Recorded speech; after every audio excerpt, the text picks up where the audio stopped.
Good evening. This is the Elliott wave update for the NASDAQ 100 and the S&P 500 for Thursday, November the 16th, 2023. The market traded in a very narrow range today, and actually the trading was a little bit more difficult than it has been. A couple of reasons. Number one, the NASDAQ, along with the S&P, remain in a corrective pattern instead of impulsing, which did see a lot of follow through, as we've talked about, as we were all there and witnessed, primarily due to the push being made by a lot of the macro traders and the incredible market breadth and the advanced decline being very strong for the last 10 days, I'm going to say, or 7 trading days, pretty much from that October low that we had way back at the end of October, the 27th or the 26th. So we saw several rounds of very strong market breadth. First of all, down in here, and then up in here, and then at the report of the CPI. That was the strongest. That was like almost 11 to 1. I think maybe even higher, from 17 to 1, somewhere in there, which suggests that for every one issue that was declining, there were 11 or 17 issues that were rallying. So today, being that we are correcting, we kind of got a little bit of a little different picture in terms on the New York Stock Exchange. It was 1.7 to 1 declining. So, but that's okay because the market was off, the market was down. So, it fit. In the NASDAQ, it was 2 to 1 declining. So for every stock, 2 stocks declining, 1 was going up. And it's quite easy to kind of go through and to see which ones were the most active. And again, we're finger pointing, or we're pointing out that it was Apple, it was AMD, it was Google, it was Intel very strong today, Metaverse, Microsoft, Netflix, Nvidia. So the Magnificent Seven plus a few extras. So we saw today that Tesla started the day in the positive, got whacked, and ended up down over $9. So the balance wasn't necessarily there. When I'm looking at the NASDAQ, even as compared to what the Russell did, the Russell was down in terms of percentage-wise. It was down pretty strong today. The Russell future was down 25. And at one point, I think it was down even more. This was on an upswing. So there were periods where the Russell was like heading lower and the NASDAQ is heading higher. So even the crossover stocks that are evident in both of those indexes, they didn't help each other. And so it is very corrective. That's all I can say. Across the board, corrective. What actually continues to happen is it's holding support. It's holding here in the NASDAQ, it's holding support that I would associate with a fourth wave. So remember, 1, 2, we're inside the third, of which we did 1, 2, and then 3, a very nice subdivided third wave, completing at the release of the PPI yesterday. So we saw 1649, or let's call it 1650, 16,050, immediately rejected. No time wasted, immediately rejected. Started down on its corrective phase. So I'm going to break this down to the 15-minute, because if you're really short-term trader or an intraday trader, you're kind of looking at this pattern going like, well, what is going on? So I'm going to open it up so that we can see here. Here we have 1, 2, 3, 4, 5. There's the third. 1, 2, 3, 4, 5, or 5 down here, or 5 here. So is that A of this very small 4? And then we have A, B, C, but then what is all of this? So it almost is like, are we doing a small internal B wave? So this is A and this is all going to be B. And then this does appear to be a diagonal, actually. Of all things, here we have another diagonal coming into play. And if it is, we're going to get another swing lower. And so this would be, again, in that little fourth, not inside of this small fourth wave, but inside of that, it's inside the B wave.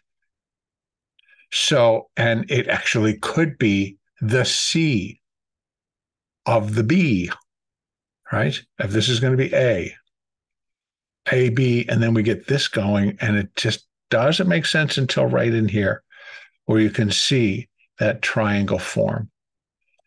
So what my expectation for tomorrow would be is like we still have to allow for, even though we did it today, we got down to 20, we actually got down below 15,800.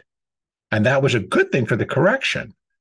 But then the rallies have been really not good. Now, what could swing this all in the right direction is that we just absolutely pick up the steam, not do these small little moves. This is a 15-minute chart where we're just kind of waffling back and forth, that we open in Globex and they just give us a little gap, get it up there, get it going, because it needs to show that, number one, this little correction is over. And number two, they are going to finish the larger pattern, which happens to be on minute wave 3. Now, again, I'm looking for something to really pick up the steam here and get itself up to like 16,485. So first of all, on the way, again, I'm just going to state, on the way up there to that level, remember 16,250, 251, 252. Once you get above that, it negates the intermediate wave 2. It negates that previous count and pulls us back into this one, where it's a minor 4, and we're still within that minor fifth wave to finish the intermediate C and the primary B. And there's another alternate count that's going to come in behind all that. But I've not really worked out a lot of the details. And then once I do, I have to really be able to consider, is it something that I'm going to present? And it's a matter of, it's like, I know there are a lot of people that they're putting on trades, and they're trading over what not just I, but other Elliott wave analysts or other analysts are telling them about the market. So the minor fourth wave, which again, it would have to break above 16,002, we're going to call it 53, which is the marker right there, but 16,252 to be exact. There is where wave 2 would overlap wave 1. No can happen, and then we should continue in the form of a minor fourth wave. We are within this minor fifth wave, within it, we would be in minute wave 3. And within that, 1, 2, 3, 4, and we've got the 5. The 5 should be very dynamic. Now, here's what could go along with that. I mean, tomorrow we got expiration. We had Apple. Apple was very well supported, actually closed up $1.70, but had made it over $190 during the regular session. And then here we see in the after hour, extra hour, it is now bid above 190. Now, if that follows through and we start to see a pretty strong rally in Apple, it may carry the market. Again, being that we saw this, we saw this on Wednesday, this on Thursday, the upside momentum may have to pick up and have a strong relationship with the fact that tomorrow is an expiration. And it's an expiration before a holiday shortened week next week. We have Monday, Tuesday, Wednesday. We have Thursday is Thanksgiving. Friday, the market is open, but only a half day. So again, it's a lot of things could be wrapped up so that people are going to take the week off. People are going to go wherever they're going to go be with family or have family in, et cetera, et cetera. So I think a lot could be taken care of tomorrow. And I believe from what we have witnessed thus far since the end of October, some very strong upside momentum, that it would seem appropriate to kind of cap it off with that final push up. Now, I'm going to be very clear. If it gets up to 16,250 or 248 or 245, or even just below 16,001 something. It could be enough to complete this third wave, but and I'm going to stick to what the rules tell me, folks, on this one, that everything remains alive. Both the alternate, actually, they're alternates right now. It is very unclear as to what is in force. And so there's really two scenarios. Either the market continues to go up on the basis that we're moving into year end. The Fed is expected to now be done. And they're now laying out, not the Fed, all these analysts are laying out when the market is going to, or the Fed's going to start to cut the rate.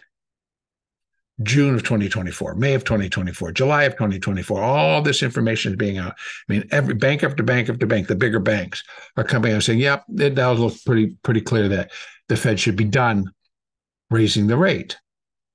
Okay. So how does that really affect the market? And how do people want to interpret that? There's going to be a million ways. But point being, a lot of this piling back into the market comes on that heels of the narrative that the Fed is done hiking the rate. Now, technically, let's talk about this market. Technically, we have all the moving averages on the 1 hour chart still nicely pointing higher. We got the 4 and the 8 right here, kind of just hanging out and not really doing too much. Actually, that's the 20. And let me just double check. I'm pretty sure that that's the 20. It is. But I wanted to change that color to make it a little bit darker. And it's not, because I just need it just a shade or a hair darker. Yeah, let's do it that way. Good. See, now it's a little bit darker. So I've dropped the 4 because on the hourly chart, it's there, but it doesn't need to be. So we have the 8, which is important, and it's following the market. So now is the 20, following market up, crested, came down, but now starting to turn higher again. If we can get the support there with the 50, which actually went up and is now going flat, let me show you. It's going flat right underneath the market. So that turns into support. Now, if it can hold that and not go flying back through it, then I'm going to be looking for it to hold, support, and turn and allow the market to move up to finish this third wave. And it's a minuet third wave. And so that's kind of what my ideal scenario for tomorrow would be. We go up. We're finishing out the week. We're finishing out an expiration. They're going to want Apple maybe above 190, 192.50, anywhere within there. I think they're going to want NVIDIA higher, and it's been getting smacked until later today. Then it decides to close up. So, Microsoft, it's well supported. Up 6 today. Does that mean we're going to go for 375? We're going to go for 380. These are all new all-time highs, by the way, for Microsoft as it gets itself way up here. So again, we will see. Resistance for this market right now remains pretty much right where it could not get past today. And that's 15,911, 912. I kind of got hung up there. Made several attempts today. In fact, it made on the hourly chart 1, 2, 3, basically almost 4 attempts to get itself back above 15,911. Once it does, then we got 15,997 or just 16,000. Then we have 16,049. That is yesterday's high. Need to get through that. And then we have 16,081, and then it should clear the path. Again, once I can put a marker down for wave 4, I will put in the additional fibs for wave 5. And that's going to be as wave 1 is compared to wave 5, and it would be inside this marker. Wave 1 as compared, and then bring it over to wave 5. So let's just say that this low today completed. I'm not saying a lot because it's, if the market comes down and breaks below that level, then please understand those fibs that I'm giving you right now are invalid. Okay, let's start over. Let's get rid of that. Come down. I wanted my extension utility. Okay, so let's start right there, and then over to this low. And we want to see, not bad, not bad.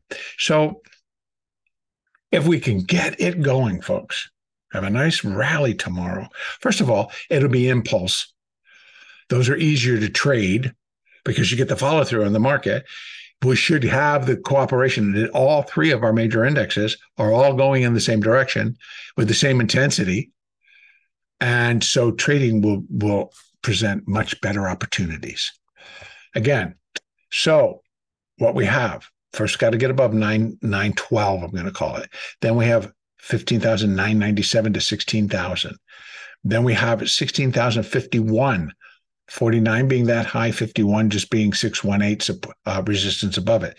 Then we have 16,081, which goes with the larger move that's kind of going up.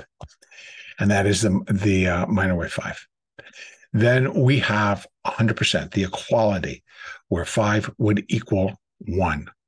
This is the minuets, right? There's 1, there's 2, there's 3. If that's 4, here's the connection. And that takes us to 16,201, 202. Now, if it can really just power up, then we might stand a really good chance of this thing completing tomorrow versus in a thinner market come Monday or next week. And that could put us up at 16,452, 16,485, which is where minute 3 would be equal to minute 1. And I really need to see that. I mean, I don't absolutely have to see it, but it would really be better for the structure. So that's kind of my thoughts for tomorrow. Now, to the downside, if I got to take this off and we start to break below that low at 15,796, we start to break below 95, let's say, we do have next support at 15,757, which would still keep it in that fourth wave category. If we really start to break down tomorrow, 15,688, 15,590, or even 15,465, then this is going to be left as a big 3. And that does not bode well for seeing this. So it changes the picture.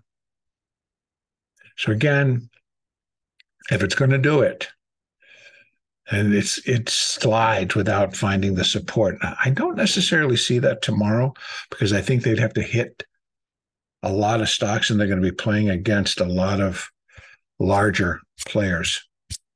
Maybe it's going to be those larger players. I don't know. So anyway, if we turn, if we go lower, if we start to break, and let's just say if we really start to break 757, next support is 688 and then 590 and then 465. 590, then 465. A break below that drops us very quickly to 15,200. And now we're getting to be over a lot of points between the two.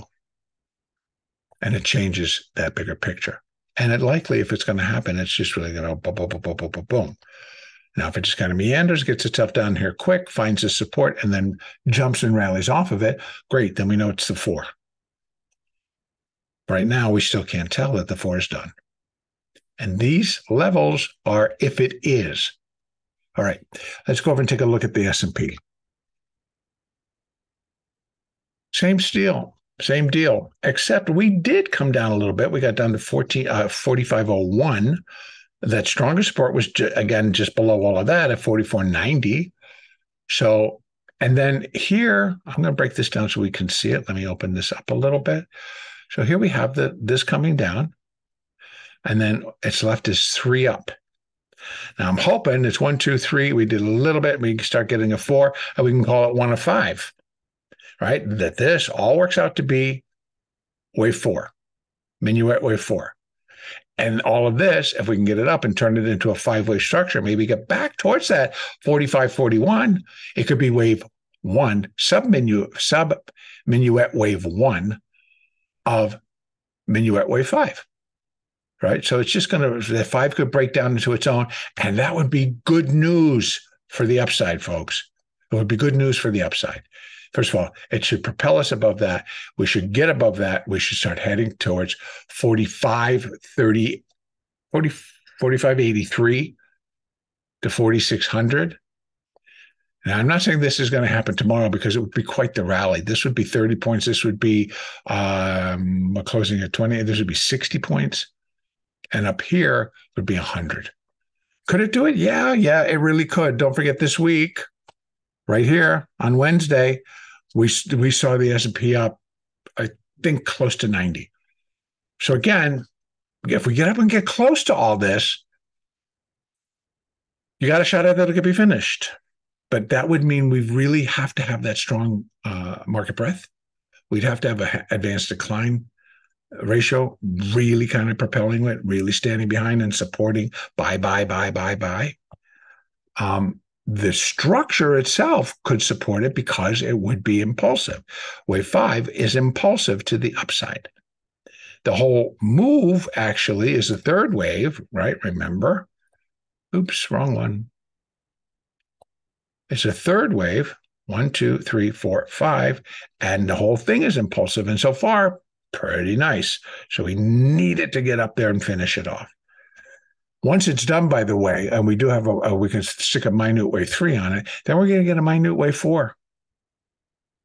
So, and again, the magic number here to invalidate the intermediate wave 2 counter trend rally is 46.84, and that's basis the December contract.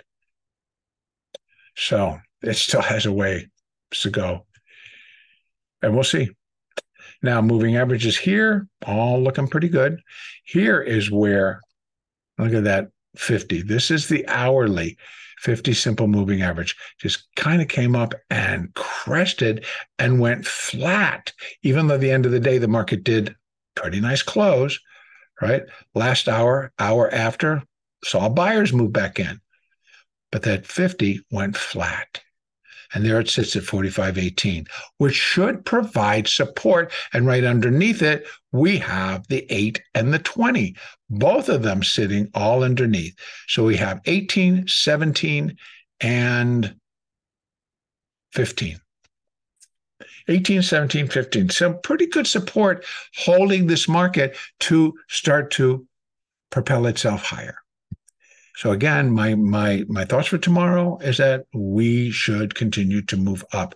If we continue to break down, our next support remains at 44.90. And below that, 44.74, and below that, 44.58. I definitely really don't want to see it below 58. That starts to just make it a little bit touch and go because we have the wave 1 here. It just would not be pretty. All right, this is where I'm going to end it. For today, bond market did a nice turnaround, by the way, and so ended up clean, ended up nicely higher. That also should continue to move higher as it also continues in its counter trend rallies. So all things considered, things look pretty good, and hopefully the follow through will be there for us tomorrow. And the next update will be on Sunday, November the 19th.